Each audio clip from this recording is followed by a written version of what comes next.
আজও দেখো আকাশ পেয়ে বৃষ্টিরা ছুঁয়ে যায় আমাকে। আজও দেখো ভেজা চোখে এলো এলো গল্প লেখা হাতে। তোমাকে বোঝানো গেল না,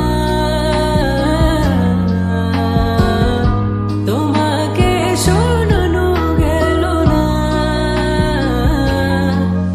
আমি